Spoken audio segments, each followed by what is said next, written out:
A very good evening to all dear Kalanga Mitras. My name is Rain Lee and I will be your MC for tonight. I'm currently serving as the president of the youth section at Ti-Ratana, at the same time studying at Monash University, Malaysia as an undergraduate. Ti-Ratana was founded in 1994 with a welfare home, with the Buddhist Society being established later in 1999 in Kuala Lumpur, Malaysia by Venerable Datuk K. Sri Dhammaratana.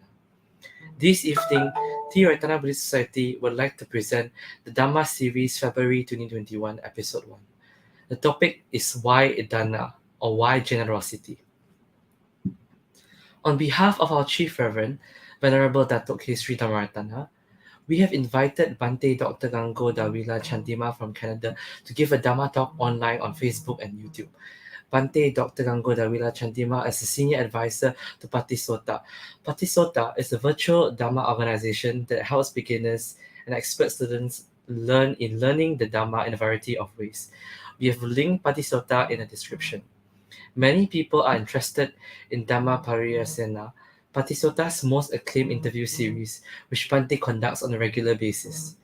In 2015, Bhante Dr. Chandima earned a Ph.D. in Buddhist Studies from the University of Sri Jayewardenepura in Sri Lanka. From 2012 to 2016, he served as Theravada Buddhist Chaplain at the University of British Columbia, Vancouver, Canada. In 2016, was a research fellow at the Centre for Studies in Religion and Society of the University of Victoria, British Columbia. Please welcome to the screen, Bhante Dr. Chandima.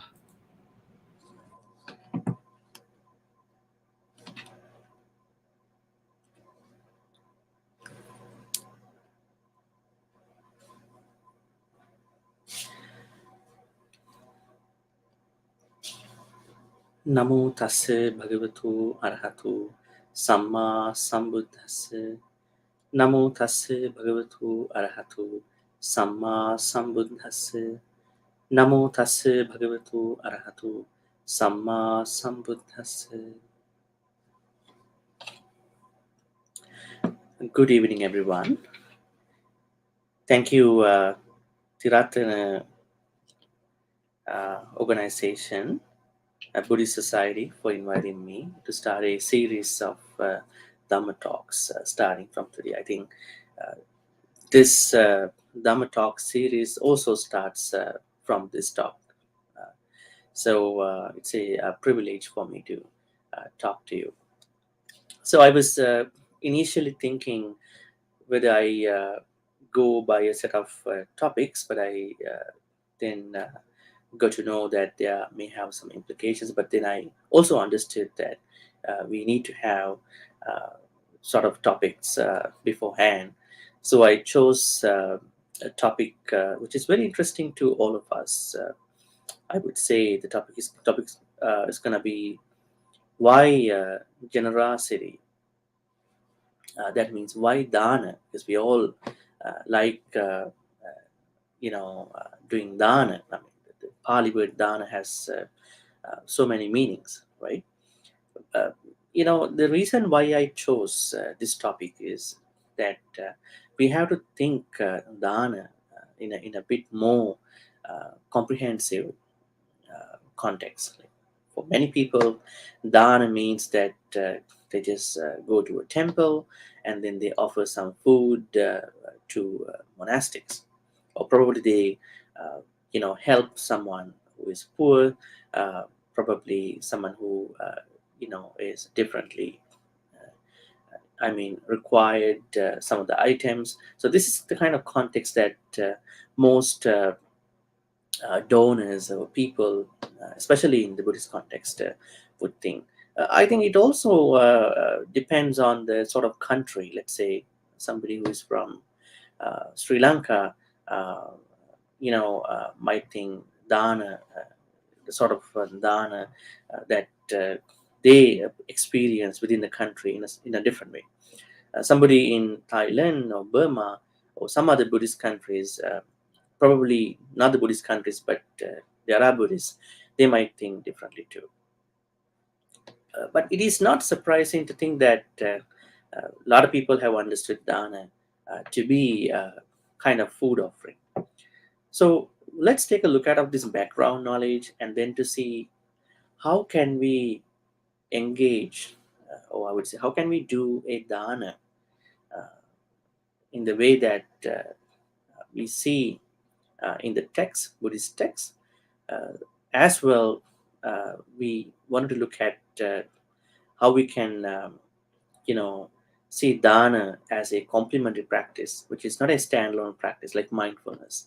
So mindfulness is not a standalone practice. That means you have to practice mindfulness with other virtues, right? So sati alone does not help. In the same way, dana alone does not help. So we'll see how the practice of dana is going to be complementary, and then let's see how can we practice dana in this contemporary world, especially meeting the demands of uh, the outside world, at the same time practice dana in the modern context, especially being a Buddhist. Okay, so the first thing to consider is the background knowledge of dana. Now, why do a lot of people think that they need to offer food to monastics when they think about dana? Now, this is not you know uh, a new thing to many, because a lot of suttas in Pali, I mean Tipitaka, say that somebody you know uh, meets a monk who is on Pindapata or Pindachara, and then that person offers some food, right? I mean, so food has been a very easy offering that anybody can offer, right? Not like money, right? If you take a look at of somebody like Anatha Pindika, this great banker and the greatest, I would say, benefactor of the Buddha, who actually constructed a big temple called Jetwanarama, and he offered different things more than food. He actually offered the temple, so it is different. And if you take some other devotees, we can see that they have offered lands, probably they have offered some other important precious things, right? So it's not only the food that somebody offered at the Buddha's time, but in many suttas, since this is kind of the normal uh, thing, and plus it is very easy for everyone, so they many of them used to offer food, right? So this is the kind of commonplace across the suttas. So at the same time, we have to look at what do we have to keep in mind when we offer something to somebody, when we donate something to someone. In Buddhism, it is said that the most important thing that we have to keep in mind in offering anything to anyone, regardless of a monk, nun, or a layperson, is the attitude. So the attitude is very important. We call it samadhi, because there may be people who may have different attitudes that are not kusala, skillful. For example, somebody offers some food to a monastic or somebody else, and then thinking that may I be able to get this and that next life and all that. So then you are bringing greed again. So you are actually trying to remove greed, overcome greed, and then making a different other greed. That is not highly, admired, especially in the Abhidhamma teachings. Abhidhamma is the most precious essence of the Dhamma. So, but unfortunately, people who are offering things to others, they always have some other plans. So, in order for you to offer something, regardless of food or whatever, you should be able to forget about the results. You simply walk in and go to the temple, or probably offer. Probably you can donate online too, right? I mean, there are so many ways to do. You should never think about the repercussions, especially you are doing a good thing, so repercussions will be good. But if you should not single out your futuristic results, because the moment you make future results in your mind, greedy wishes, then that particular good karma is plague, I would say, mixed up with a kind of a greed, right? So now you understand that in order for you to give a precious dana, I would say most, I would say, influential, beneficial dana for your spiritual journey, uh, the mentality, or I would say attitude, is very important. Now, everyone has a good attitude to offer dana. Now, I'm talking about the right attitude towards offering a dana. It's none other than, offering without greed, hatred, and delusion. That means you have generosity, loving kindness, and wisdom. Now, the moment you think about future things, then your panya, wisdom, will uh, go down. And only the loba dosa, I would say, dana and metta, will stay with you. That's not a good thing, right? So, in order for you to intensify your uh, dana, you should never you should never invite unnecessary greedy wishes, with that particular activity. But because there are some books in the canon, like Petavattu and Vimanavattu, someone who's an avid reader about some text, you probably may have seen that there are so many people who have offered a, single roti, or I would say, um, morsel of food, and then they were able to be reborn in a heaven. I mean, these stories have actually, you know, motivated, inspired people to greedily look at the future, to greedily enjoy the good karma. Never ever enjoy the good karma with greed, because you just do it, that's it. Because the most important thing is looking at, or I would say, investing in your mind, investing, cleaning up your mind. Because if you add different greedy wishes with your dana purpose, dana intention, that's gonna be not the sort of karma that you are creating, as we see in the text. As I said earlier, someone might, argue that we have the right attitude. That's why we are doing that. Yes, you have a sort of right attitude, but it's not the most right attitude, because simply because you think that giving is important, giving is necessary in Buddhism, that does not, I would say, complete the whole idea of dana in Buddhism. The whole idea of dana in Buddhism is to, I would say, overcome your greed with that offering. So let's say, compared to the people who are not giving dana, you might be better, but compared to the teaching, probably the textual, philosophical understanding of dana, you might not be complete in your dana. So whenever you want to offer something to someone, including monastics, try to offer it in a way that you are not expecting any results attached to that particular dana. So that's very important, right? And then somebody might puzzle out in a way that, then what's going to happen to my future things? I mean, they will happen the way that they want.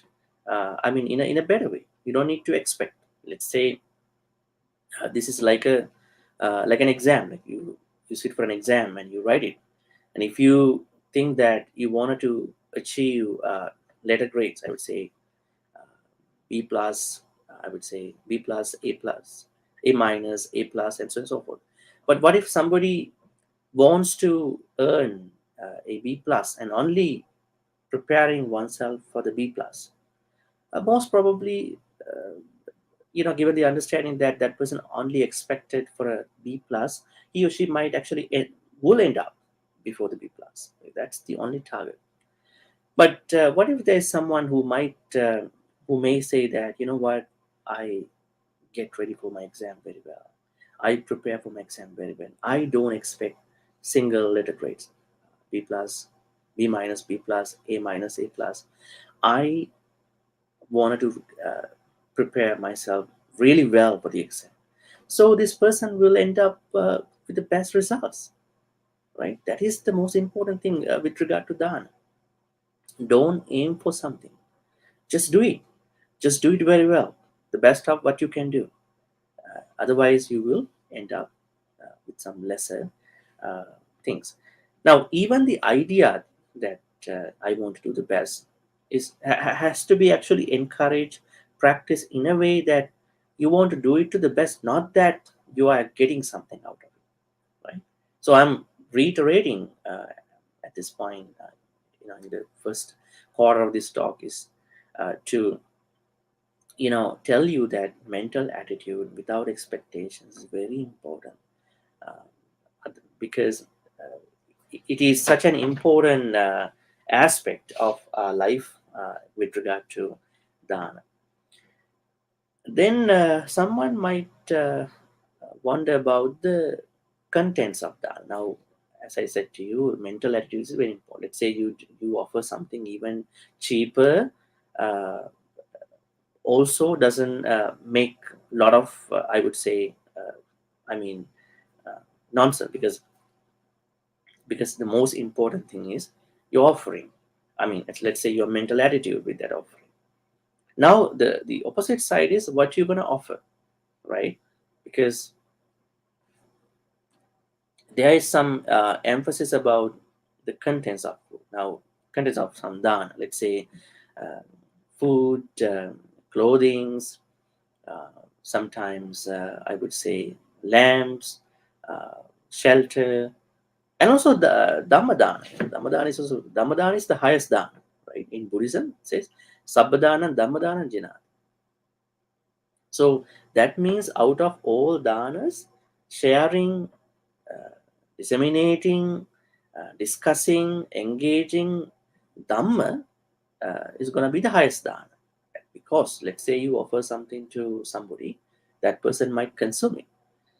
I mean, I'm not saying that you should not do that. You have to do it too. I mean, you should offer food, clothing, all that. But you also keep in mind, need to keep in mind that sharing, I mean, disseminating Dhamma is the highest dana. That means you should be more involved with that part. Because if you're more involved with the dissemination of Dhamma, that means you are making the best dana.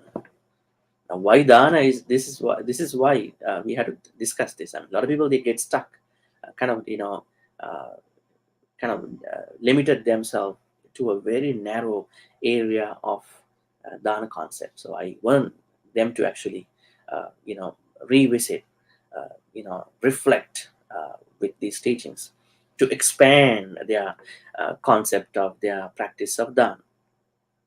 Although the mental attitude with generosity is very important, it is also important to look at what we're going to give. Let's say that you want to offer anything to someone, right?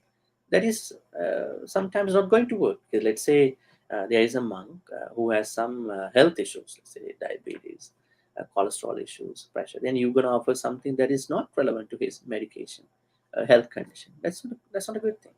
So you understand that this particular individual has some health issues. So I want to prepare the food,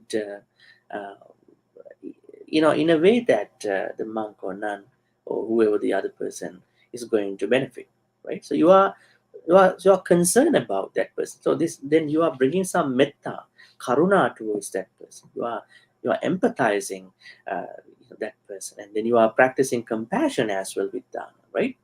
Not just I prepare something, I just do it, I just offer it. I don't care about whether they like or not, but this is what I like. That's not a good way of looking at the offering. So, you know, while we're looking at the intention, I would say mental attitude with dana is important. It is also important to understand what we give, depending on what the recipients, the people who accept. need, you know.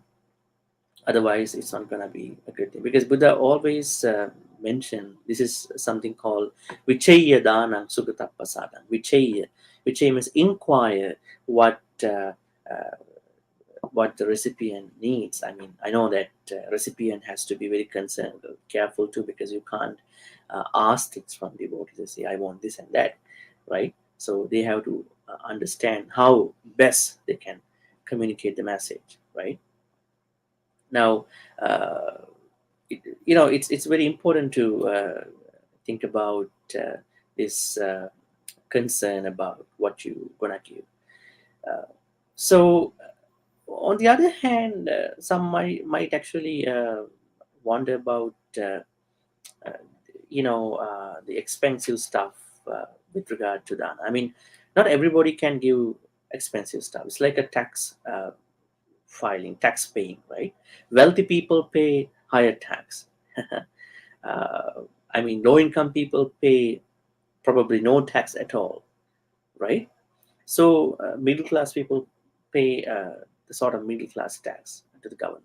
In the same way, if you are someone who can offer something that you can afford to someone, I would say in this case, monastic community, other places, that's okay, because you have that capacity, you have that ability.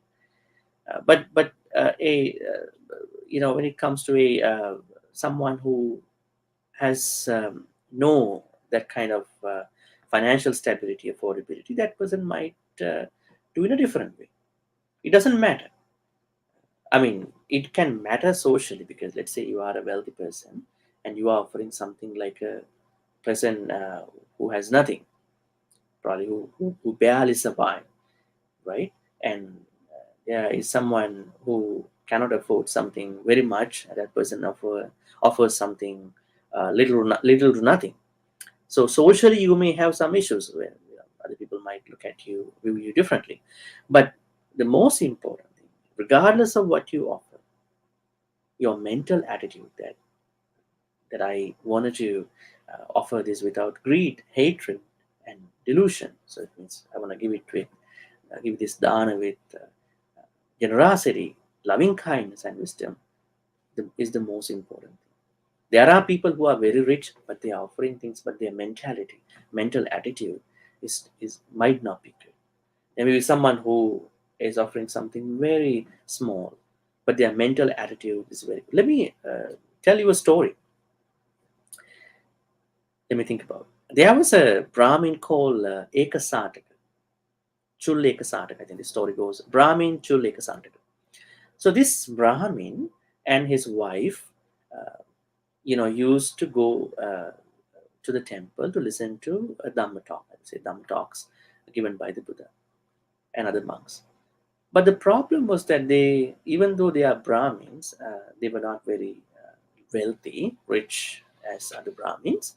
So they had only one shawl to have when they, because shawl is something that they used to carry when they go to listen to a Dhamma talk. But they had only one shawl, so they sort of took turns, right? I mean, one day Brahmin wife goes to see the Buddha and listen to Dhamma talk, and the other day the Brahmin Chulikasataka goes to the temple. And what happened was, one day when the Brahmin Chulikasataka uh, went to the temple and he was listening to Dhamma. So he felt so happy, elated, and super happy about the Dhamma talk. Especially his knowledge was very uh, going to be was getting very clear, and he sort of understood the insights of the Dhamma talk.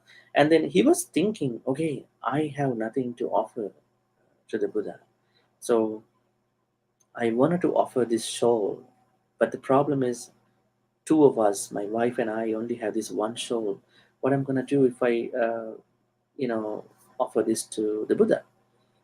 And then he was having a hard time. He was in a struggle.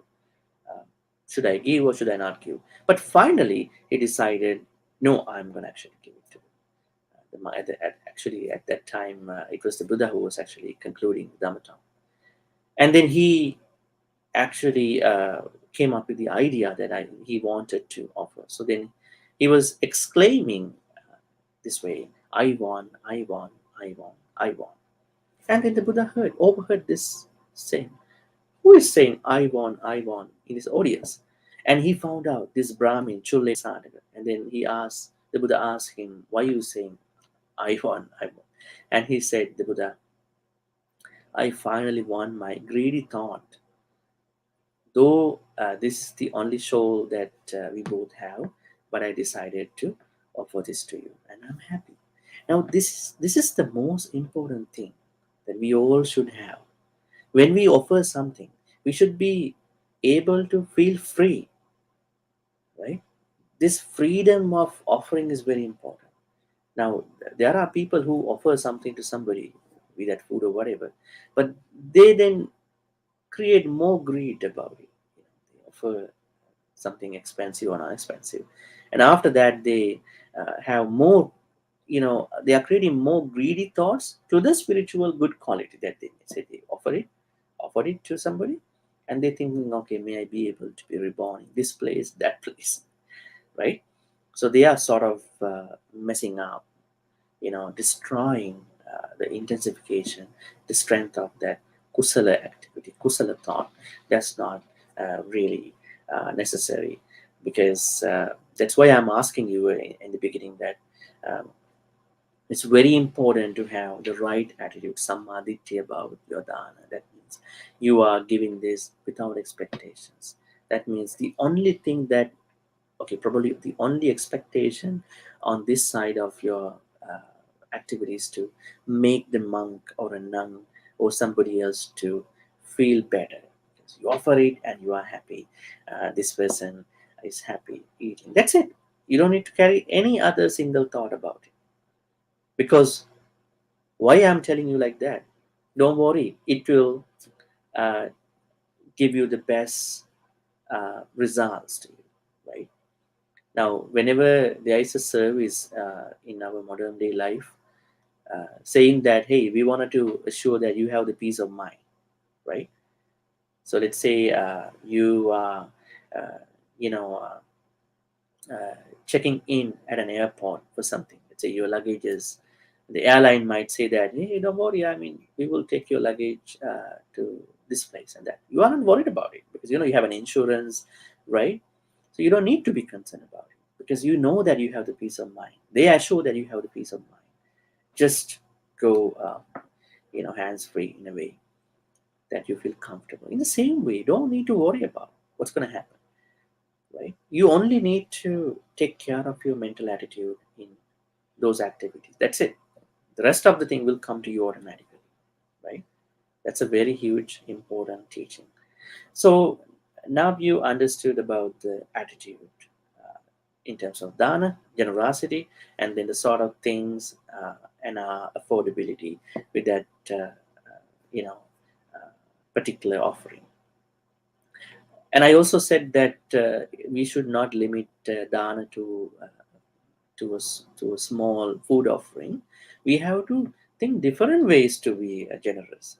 Right? Even smiling is also a kind of generosity. A lot of people can't smile well. I'm not saying I'm smiling well, but you know, uh, when you smile, when you wholeheartedly smile, uh, you know, with someone, probably in a in an occasion, on an occasion, you are sort of giving happiness to someone.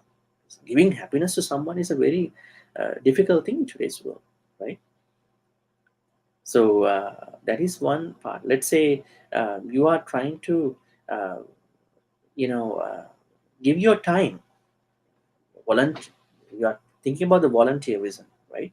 You want to be a volunteer, helping out somebody. It's also a done because you are giving your time, not even the food, not even some expensive or little nothing stuff, right? So we had to look at differently about this practice, not just over some food and then thinking that I'm happy now I give that. That's not the way.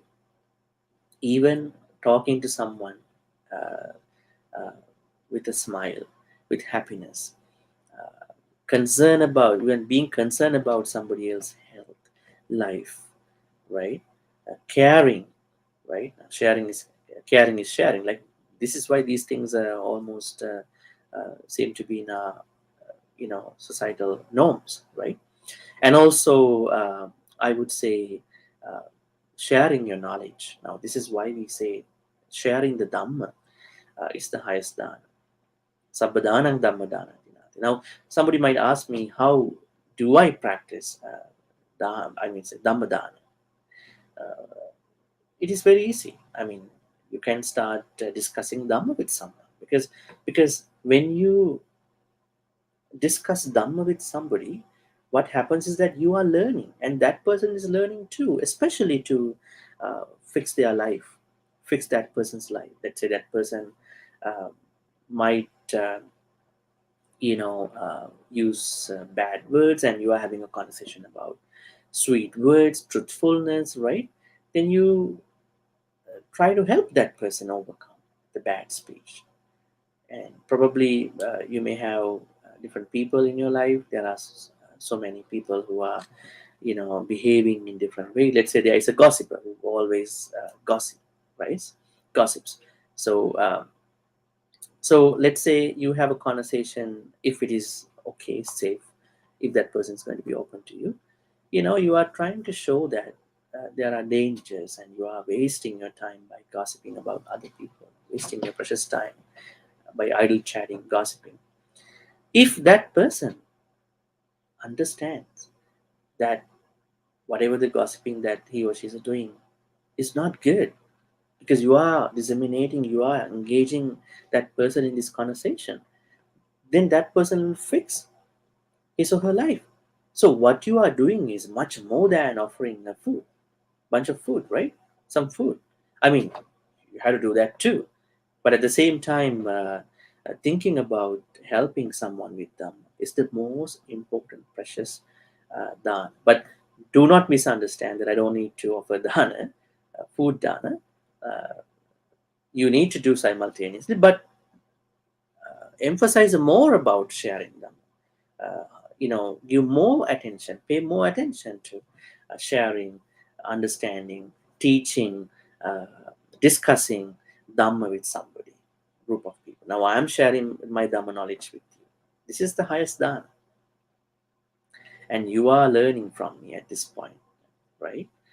So we had to understand that sharing the Dhamma is the highest dana, while keeping those food offerings in place in your life. So if somebody thinks that I don't want to actually listen to Dhamma talks, very deep, time consuming, 1 hour, 2 hour, that's not a good idea. At least you can listen to a podcast, 5 minutes of Dhamma talk, 10 minutes of Dhamma talk. That's enough. Because how many things that you are listening to, on a daily basis? How many times you're listening to a song, movie, right? Unnecessary YouTube videos, right? Time wasting some videos, right? So compared to that, you know uh, time, you could understand that listening to something that is really worthwhile, especially for your Dhamma journey, is very important, because then you are at least understanding, you are listening, you are discussing with someone about Dhamma. I wanted to add something on to smiling, caring somebody as part of dana. Now, it is said in the Buddha's routine life, when somebody comes over to see him, the Buddha is the first one who strikes the conversation. We call it Pubba Bhasi. Pubba Bhasi means uh, the Buddha is the first one who strikes the conversation. Call it something very interesting in Pali language, because we call it Pubba Bhasi. Pubba Bhasi mean someone who starts the conversation. Buddha is very humble. So that means you have, sometimes there are occasions where you are keeping yourself in different pride. You can transform those events, egoistic events, into a very generous, I would say, circumstances where you can practice dana. right? You don't need to, hold up, withhold uh, your your different things that are attached to the pride, because Buddha starts the conversation, and he is also the first one who smiles first. We call it uh, Pubbahasi. I'm typing this so you can understand in Pali. Pubbahasi. So Pubbahasi, the Buddha is the first one who starts a conversation. Pubbahasi means the Buddha is the first one who smiles first. They are ways of doing dana, because if you are not somebody who is smiling with someone, not somebody who is really uh, you know polite. Now politeness is also a part of dana, right? Because those are extra mild stuff, right? uh, Extra virtues, right? Because in a society where people demand their rights, right, there are maybe some others who are thinking, who are thoughtful about to be polite. I want to be polite, I want to be nice to anybody. That is also a dana. Be nice to everybody, starting from you. Be nice to you, be nice to others, and that's very important. But I do understand there are people who you think that bad to be bad, but you are not going to have an intimacy with them, a close connection with them, but you still want to say hi and bye, because you don't want to keep any grudges, uh, sort of anger, those kind of feelings. They are not necessarily good for you. Now let's move on to the conversation of dana, generosity, as a complementary practice. Why do I want to talk about? Oh, I would say that dana is a complementary practice. It's not the only practice. Dana in the Buddhist teachings is the, uh, I would say, entry point to the spiritual path. Even if you take a look at of many teachings, 10 punya kriya, I would say, meritorious activities, 10 perfections, uh, then 10, sorry, 4 ways of, supporting someone. We call them Sanghahavaktu, right? You can see dana is the first starting point. Don't start with bhavana, right? Do not start with bhavana. Do not start with sila, right? Do not start with panya. You have to actually, this is a kind of panya. We call it sutame panya because we get to learn that dana is the starting point, kind of panya, but it's not that deeper, higher panya. So you start with dana because you should be able to give something out of you. That is where you are, I would say, making yourself comfortable into the practice. Could be food, because food is something that is uh, easy for everyone to offer, not like a big house for a temple, some bunch of money to a temple. So you can always start with dana. So once you started with dana, do not think that I have to stick to dana only. You, you need to practice dana simultaneously, but you should get into other practices too. Now, because this is going to be a weekly Dhamma talk, I'm going to be actually taking the 10 Punya Kriya. So, dana is the first one, second is the Sila. So, you also need to practice virtues, I would say precepts, and the bigger meaning of precepts. So, dana in that context is a complementary practice. That means you have to practice dana as a part of other good virtues, not only dana. Now, let me make it more clear. Now, there is a widespread conversation that's been too long, actually, now, kind of a new one, about mindfulness, sati.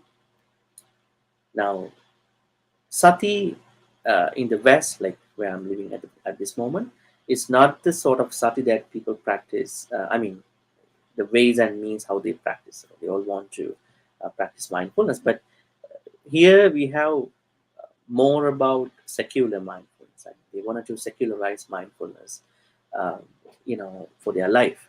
But in Asia, where you are watching this talk now, is more about a serious practitioner that you wanted to attain nibbana. Right? That's the most kind of way that a lot of people practice meditation. But now there are a lot of trends going on that they want to practice meditation for their secular life too. Now, When the Western teachers teach mindfulness in the West, they never encourage sila, virtue, and other bunch of things. Because the problem is, it is not something that we need to blame the Western teachers. It's because the society, the culture here is not about, using Dhamma to sort of, control somebody's morality, thinking that this is going to give them a different perception. Nobody wants to be indoctrinated, especially in some parts of the world, in most parts of the world. But we have this Buddhist label all the time. So the thing is that this is the very reason why they not trying to, add, bring virtue part onto mindfulness. So there could have some serious misunderstandings that mindfulness alone can give us everything. That's not good, because mindfulness is also a complementary practice. We have to practice sila, we have to practice other things, right? Other virtues that we want to do. Now, even those folks who think that they wanted to practice mindfulness only, they don't think about dana sometimes. So dana, sila, they all have to go with mindfulness.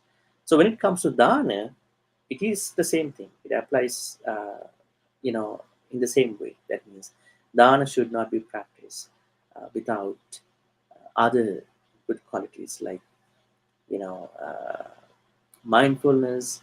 In this case, I would say sila, uh, and bunch of other good things. So never ever think dana is something that I only want to practice. You have to practice dana as a part of a bigger practice. So which includes virtues, uh, loving kindness, altruistic joy. It's spiritual practice. It's a bigger practice. Uh, so one thing represents dana. Now, let me also talk to you about other uh, aspects of dana. Now, I understand, you know, the most important aspect of dana is about how people prepare themselves towards dana. Now, in Buddhism, it is said that you need to be able to have the right mind at all times. Now, there are occasions where some people they offer dana, but once they finish their dana, they sort of ruin their kusala karma. Let's say somebody is preparing a sumptuous lunch for some monastics, probably to other people, and right after some time of the dana, then they get to think that, oh, I could not do this particular activity, so I'm very remorseful, I'm very worried about something. Once you have the worry, I would say kukucha, then you are already ruining your kusala, because kukucha is a part of hate. I would say it's a part of anger, right? Kukucha means worry, right? So worry arises from looking at or reflecting what you've done as being bad and also as being good. Let's say you're doing a good thing and you are worried about something you couldn't do. So the moment you are worried about a particular dana, then you are ruining, you are weakening, the effects of dana, because then you are bringing anger towards that particular activity. So this is why the Buddha said you should stay clear with polluted minds. I mean, I would say defilements before the dana, during the dana, after the dana, at all times, right? We call it, pupa and apara, and at the same time, during the time, right? So there may be different things that will come to you to be worried. Somebody did this, I could not prepare my food in time, I could not add enough salt and sugar. I know there are devotees who might think that I should not add sugar and I would say salt, as required because I'm giving to the monks. You shouldn't do that, because you should taste it before you offering, because you are expecting somebody is enjoying this meal in a different way with mindfulness, right? You should check them. So, anyways, you should not leave anything for worry, because then you are ruining your dana, you're destroying your dana thought. You may offer it physically, you offer $1,000, thousands of money, thousands of foods, bunch of food, but within your mind, you are ruining your precious dana thoughts. Regardless of you offer something small, medium, big, you should be able to uh, look at the particular activity with generosity, loving kindness, and wisdom. When you have wisdom, you are not creating any greedy thoughts. You are always thinking about how to attain Nibbana. How can I stop my samsara? Not just because of doing dana, because I offered dana because I want to clear my thoughts of greed, hatred, delusion. That's the only purpose. Not because I want to attain Nibbana and I'm going to give dana. Right? That is another misperception, like misconception, wrong way of doing that. There are people who think that I want to go to temple because I want to attain Nibbana. No, I want to clear my mind. I want to stay free from defilement. That's why I want to go to temple. I want to offer dana. Not because I want to attain Nibbana. We should have no, I would say, serious plans in a way that pollute, you know, uh, the process or the plan of, staying clear our mind with defilements. Even at the end of this talk, we may do a wish. May I be able to be with Kalyana Mitras, wise friends, so that these wise friends help me to, practice my Dhamma path and finally to attain Nibbana. But I'm not doing this particular activity just to attain Nibbana. Then you have a purpose. Then you have kind of a plan that way. Because I'm doing this because with every activity, with every, I would say, meritorious, I would say kusala activity. Because merit and kusala, they are different too. I'm going to explain to you that too. Uh, could lead to different ideas. I'm doing this skillful kusala activity to help clear my mind from defilements. There are many defilements, right? He said that there are 1,500 defilements, 1500. I think in today's world, this number can go up because there are different cravings and different things that can actually happen to us, develop us naturally, you know, uh, in within our mind. Is there a difference between kusala and punya? Yes and no. Interestingly, this topic can lead to a lot of insights. Now, initially, the Buddha asked us to practice kusala because when you do any activity, you can do in a way you create kusala or punya. For example, you are offering dana to a monk or a temple. You can do the dana with lot expectation. Then it creates more bhava, more sansaric lives in the future, right? So still you are going in the sansara. You never know when you can actually end up. Then you don't know whether you can do another good karmas too, right? This is the serious problematic thing. Let's say you are doing everything with future expectations. Once your, because good karmas are like things that you are creating. Once your capacity gets stopped because you are running out of that, then you never know whether you will be able to become a human or not. That's why the Buddha said, practice everything with kusala. Give the dana with kusala, not with the punya. Because when you do the dana with kusala, you have an assurance that you will attain nibbana very soon. Because you were working towards your loba dosa moha with dana. But there are people who offer it, creating more loba dosa moha for the future. But because they offer it, they will get some karma for the future. But once the karmas are going to be finished, exhausted, they have no idea where they're going to be actually heading after that. Sansara is very dangerous and very unprecedented. directionless, never know where we are heading after that. So do everything with kusala. Even when you look at dana, you need to do it with kusala. So kusala and punya has a difference. I mean, if I translate this to be in English, I would say skillful activity is kusala and meritorious activity is punya. So do it with skillful activity. We need to be skilled.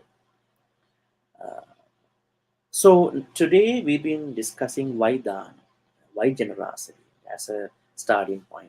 So we talked about dana as a mental attitude. It's not only a physical activity. Physical activity has to come with a development of your mental attitude, samadhi. So you have to practice dana with samadhi, right way. That means when you practice dana, your only wish that should have in your mind is, I wanted to stay clear. I wanted to free my mind uh, from the defilements I may have uh, towards money and all these good things. That should be the attitude that you should have throughout your time when you think about dana, before, during, and after. And then we moved on to a discussion about physicality, materiality of the offerings. It could be ranging from food to bunch of money, bunch of big things. It doesn't matter. What matters is that whatever you do with aloba, adosam, do with generosity, loving kindness, and wisdom. And then we also talked about dana to be a complementary practice. Dana is not a standalone practice, because when you practice dana, you should not think that I should only practice dana. Dana is the starting point. While keeping dana activity, we have to get into other practices too. That is why we said that dana is a complementary practice. We have to practice other things in tandem at the same time, simultaneously. What are those practices? Now we actually going to discuss most of these practices in the couple of next weeks. One thing is sila. You need to practice sila. You need to practice mindfulness. Right? There are so many other good things we have to practice. Dana is not the only thing. Unfortunately, for those folks who only crave for good lives after they die, they might think that way. I only want to do dana so that I'm happy in next lives. This is an appreciation of bhava. This is not the Buddha's what the Buddha said. There are teachings like that, but they were sort of later kind of teachings to inspire people to offer things, but they are not in the early Buddhist suttas. And then we also talked about how can dana lead us to uh, nibbana, because whenever we are, overcoming our greed, hatred, delusion, then we are already continuing, intensifying our path to Nibbana. So this is what we've been talking today. Now it's time to share, transfer all the good karmas to the departed people and with the devas. So let's do the transfer. So merits.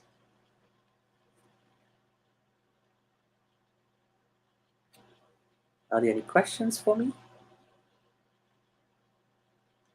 I hope not. Okay. Are there any questions for me today? If I don't have any questions, I can wrap this up by transferring good karmas. Okay, I don't think there are questions at the moment. So let's transfer all the good karmas to the departed people who passed away in the name of all of you. I think there are some sponsors for this Dhamma talk. So we want to reflect upon their departed relatives. Maybe their parents, their siblings, whoever the people that passed away in the name of all of them. And also uh, anybody's departed relatives. Those are folks who are watching this Dhamma talk live, and those are the folks who may watch later. May all the departed people who passed away in the name of all of you uh, circles be able to receive all these good karmas. If they are reborn in a bad realm, life, may they be able to use these good karmas to transition onto a better life.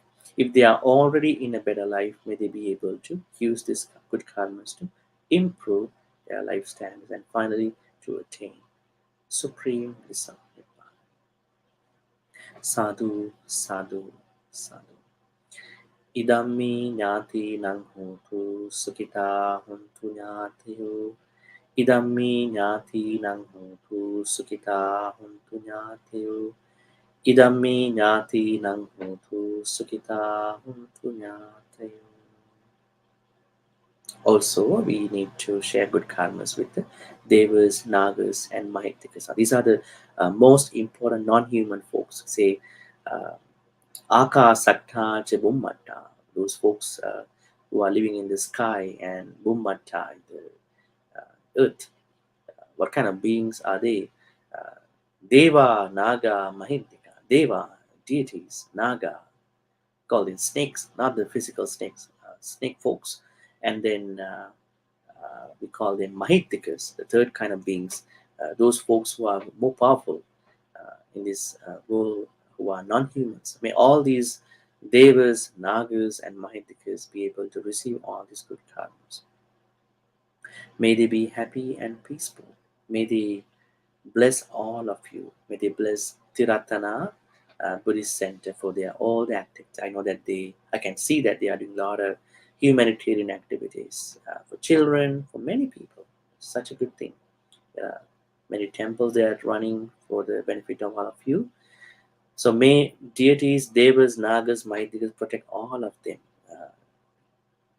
monks and everybody, devotees, everybody, and your family, your spouses, your children, your grandparents, your grandson, granddaughter, everybody. May all they be protected, blessed by the devas, nagas, mahitikas, for good health, quality of life, and all the prosperity. May they always give their blessings for all your future activities and all the good things. May they also attain the supreme bliss of Nibbana. Sadhu, sadhu, sadhu. Akasatha Chibummata Devanaga Mahindika Punyantang Anumoditva Chirang Rakhantulu Kasasanam Akasatha Chibummata Devanaga Mahindika Punyantang Anumoditva Chirang Rakhantulu Sanam Akasatha Chibummata Devanaga Mahindika Punyantang Anumoditva Chirang Rakhantumang Paranti Ittavata cha ammihi sambatang punya sampadang sabbe deva anumodantu sabba sampatti sindhya Ittavata cha ammihi sambatang punya sampadang sabbe bhuta anumodantu sabba sampatti sindhya Ittavata cha ammihi sambatang punya sampadang sabbe satta anumodantu sabba sampatti sindhya. So let's reflect upon all the good things you've been doing today. You listen to a Dhamma talk about why dana. Why do we need to do dana in many interesting aspects? So I ask you kindly to reflect upon all these areas of dana next time when you want to offer dana. Uh, it is not just offering physical dana, but also thinking about generosity, and we also transferred all the good karmas to the departed relatives who passed away, name all of you. And also we shared all the good karmas with the devas, nagas, and mahitikas. Now it's perfect time to wind this up in this way.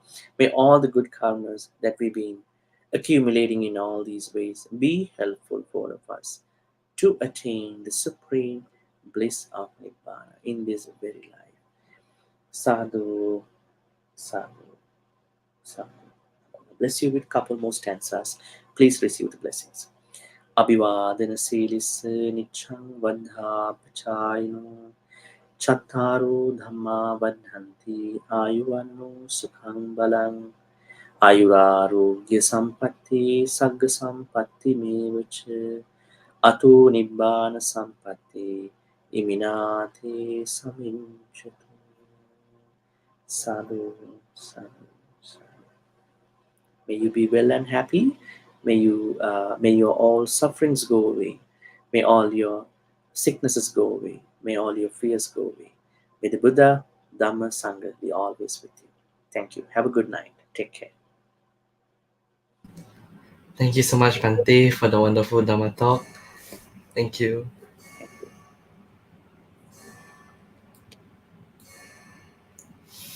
Thank you, everybody, for watching this tonight's Dhamma talk. Bhante will be back again next week, and hope everybody who's watching this talk right now or who will be watching this talk after later on as a recorded talk, may you be well and happy, and may you be free from suffering. Um, you can also visit our Ti-Ratana website to view our next events. We will be having more Dhamma talks from Bhante next week, and we will have we will be having Dhamma talks tomorrow as well and on a Friday. So please follow our Facebook page and our YouTube channel to enjoy our Dhamma. Thank you so much and have a wonderful night.